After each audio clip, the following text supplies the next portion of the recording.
portion of the news brought to you by McDonald's. McDonald's, I'm loving it.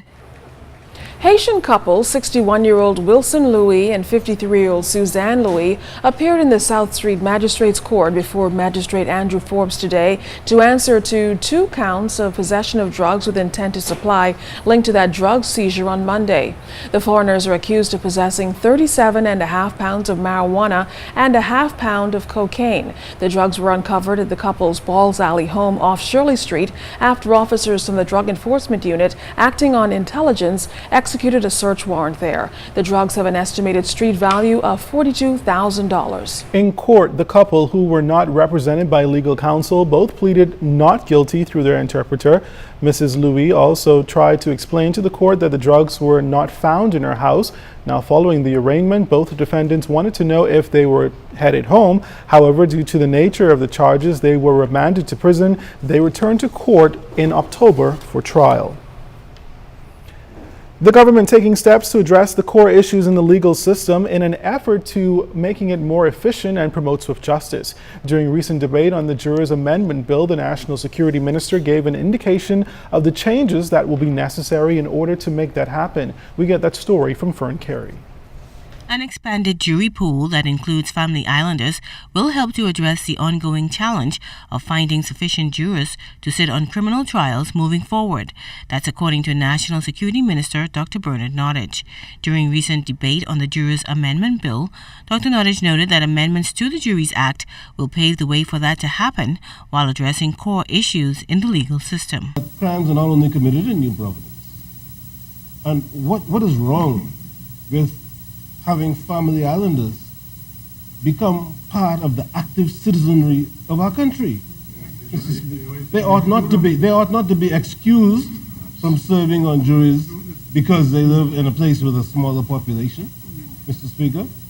I would have thought that we would support, we would demand that all of our citizens carry out their role, carry out their responsibilities, participate, Mr. Speaker, in the criminal justice system. And then I'm appalled to hear them say it'll cost money to bring them from the islands to New Providence, as if money should limit the justice system. Dr. Nottage noted that the efficiency of jury trials is also expected to be improved moving forward. The jury system needs to be reformed to assist us with being able to accelerate the hearing of cases, improve the number of cases, shorten the length of trials, ensuring always that there's a fair trial. That's the challenge. The former government has introduced certain reforms. Our view is that there's further reform needed, and that's what we are doing here. Fern Carey, ZNS Network News. Well, still to come when we come back, hear from members of the national culinary team on their silver medal performance. Also ahead tonight in sports, the junior CAC team returns home. We've had the highlights coming up. You're watching the Bahamas Tonight. This portion of the news was brought to you by McDonald's. McDonald's, I'm loving it.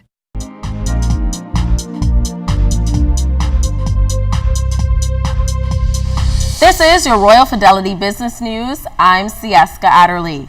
Royal Bank of Canada employees were honored today with the most prestigious international prize that Retail Banker International can bestow in its yearly global awards competition, Global Retail Bank of the Year. The annual RBI Awards are a well-established global competition and highly regarded within the industry as a mark of exceptional performance. In addition to being named Global Retail Bank of the Year, RBC was shortlisted in 5 other categories, including North American Retail Bank of the Year, Retail Banker of the Year, Best Branch Strategy, Best Use of Digital Marketing, and Best Digital Channel Strategy, which received an honorable mention.